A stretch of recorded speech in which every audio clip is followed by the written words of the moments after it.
Nobody around.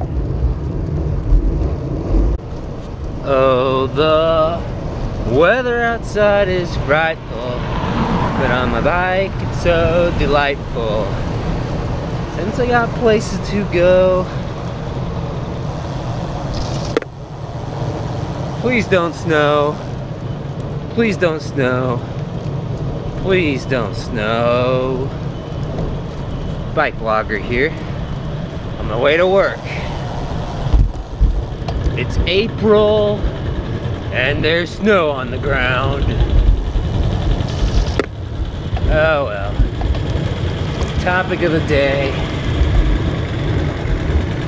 Why am I not riding my carbon fiber bike? 3 reasons really.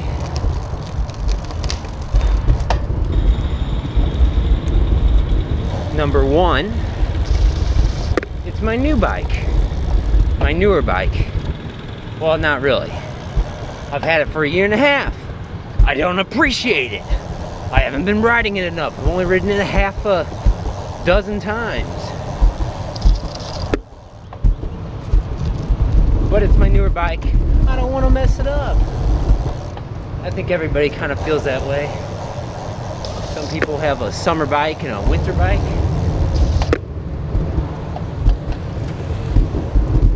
Second reason. Oh, it's so cold. Getting a brain freeze. By the way, I actually tried to do this video last week. I didn't have the camera on. I forgot to hit the record button. One of those deals. So forgive me if I'm a little slow. I'm kind of off my game right now. I'm trying to go the exact same way I went last time and trying to repeat the video from last time.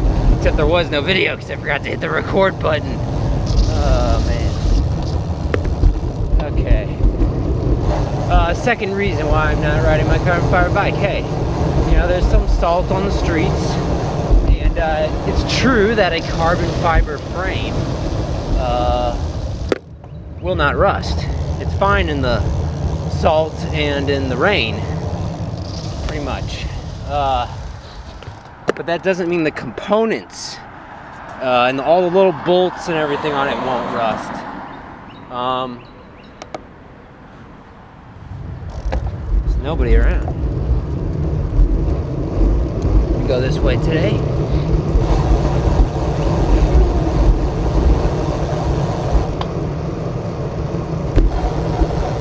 Third reason.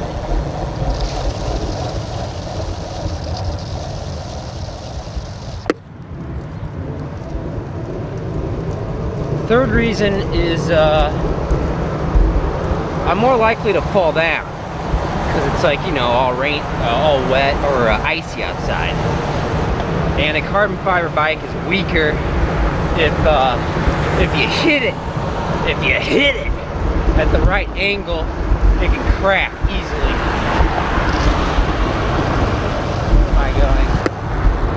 Where am I going, BikeBlogger?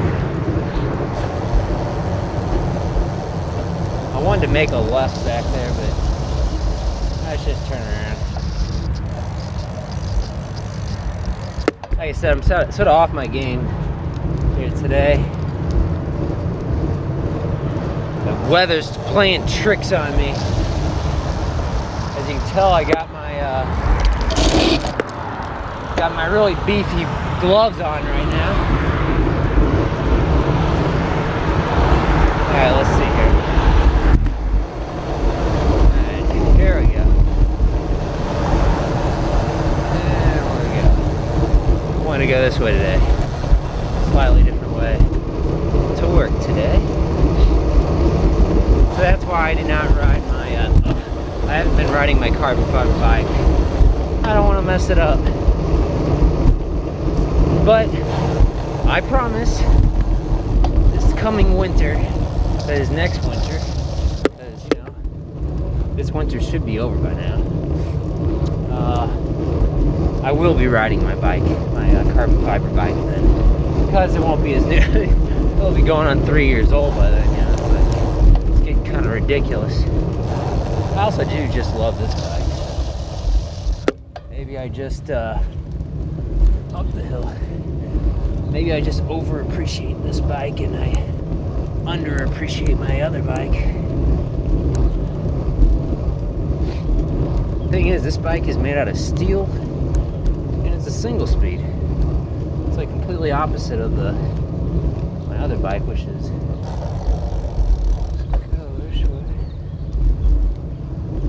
this is a weird street. It's one way going this way, and then going the other way it's one way at that intersection back there.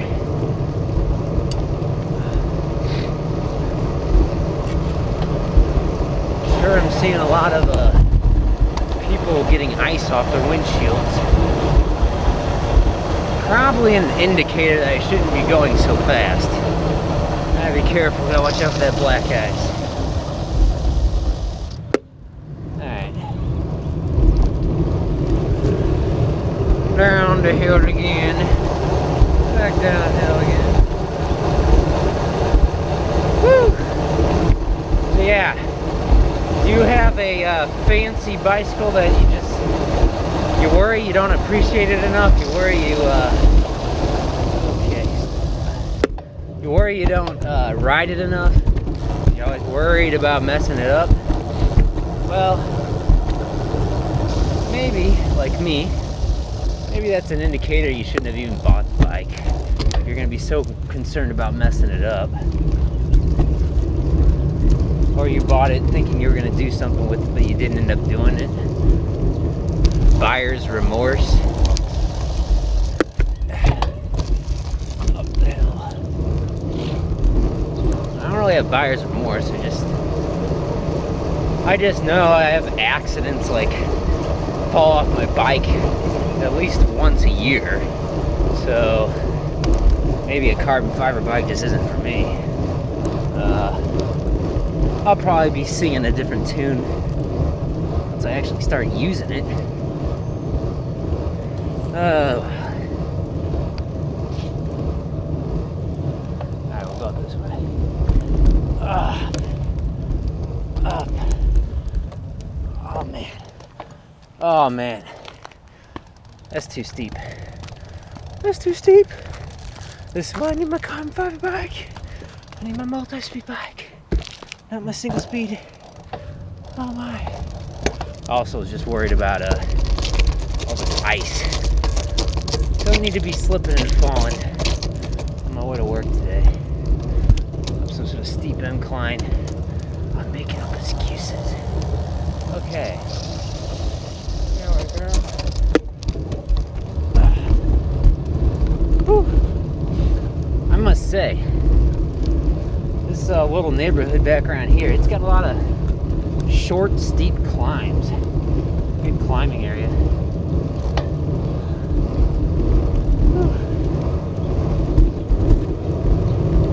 So anyway, what else is going on? Oh yeah, my even newer bike, which I still haven't showed you.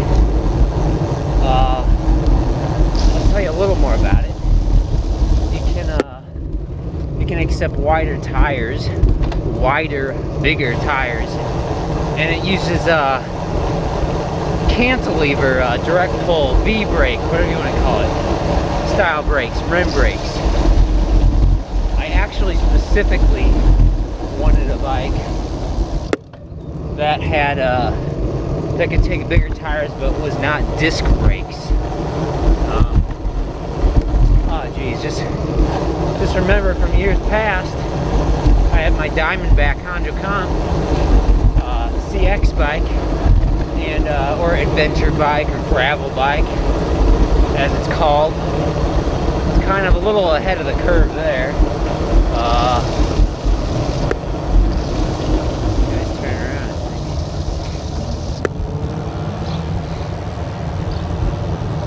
We're gonna go up this way then. And it had disc brakes on it, and it was really difficult to find wheels for it. You know, that wheels that weren't really expensive, because I believe it was like disc brake road style sort of a bike, which they weren't really using in cyclocross a few years ago, but now it seems like disc brakes are on all CX bikes.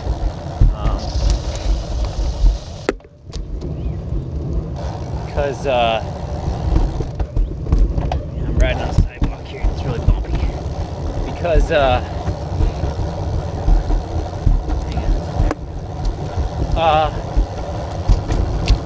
the wheel was 130 O.LD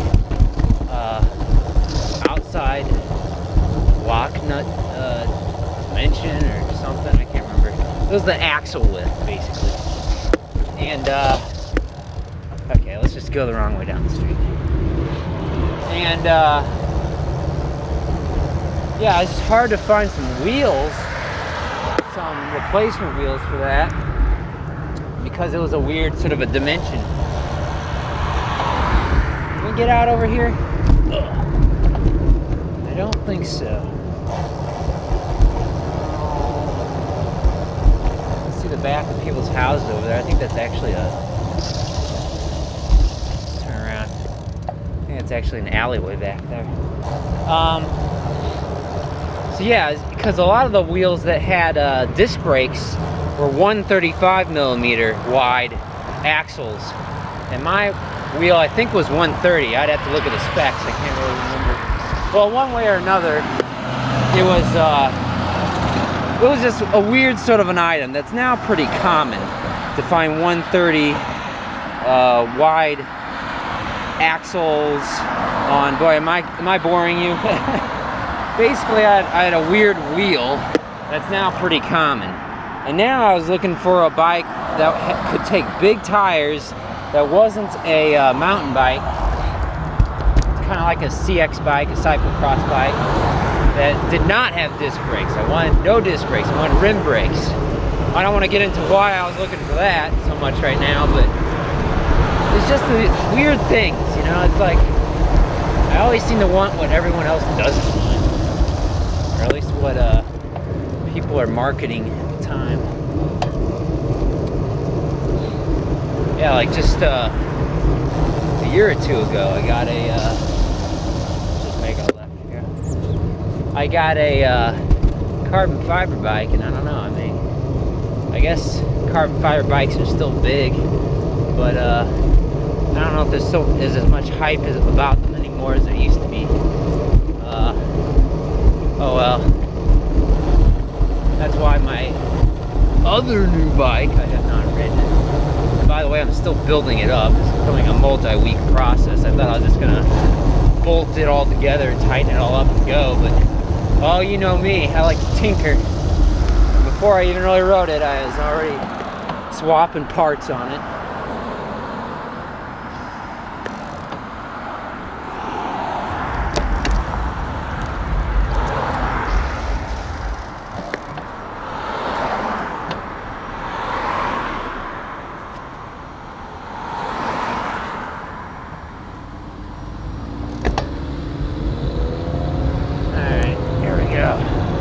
Mr. UD2, U9N. Oh, we gotta beat that bus. There we go. Perfectly fine. I have a little fender on the back of my bike right now. I thought it was gonna be all wet and nasty, but fortunately it isn't really. It's kind of dry. I say that now, but then I fall down. That's not good. Nice and easy, BikeBlogger. Oh yeah, what else is going on with me? So, last week I also was riding this bike, of course, but I was going fixed gear. I wanted to try fixed gear again, and I don't think I give it enough time. Just like it took me a while to switch back to platform pedals, which is what I'm using now. So I was using clipless for a long time. But I eventually have switched back now to all my bikes to platform pedals, and I really like them. Finally found some platforms I really like. These DMR vault pedals. But anyway, yeah, I tried riding fixed gear for a little bit. Yeah, I don't like fixed gear. It seems, I love the direct drive feel of it, and my freewheel sounds kind of like it needs some oil or some service, you know? Look at that later. But yeah, I just don't like being able to. I love the direct feel, especially when climbing on a fixed gear. But other than that, I don't like, you know, not being able to coast. Coasting is so useful for commuting, especially where you have hills, and especially where you have stop signs at the bottom of hills at junctions, at like every junction. Whew. And I love to just coast over bumps and not have to pedal over bumps. But boy, I'm just covering a lot of topics today, aren't I? Well, anyway, thanks for watching. Stay safe out there, and we'll see you next time. Woo.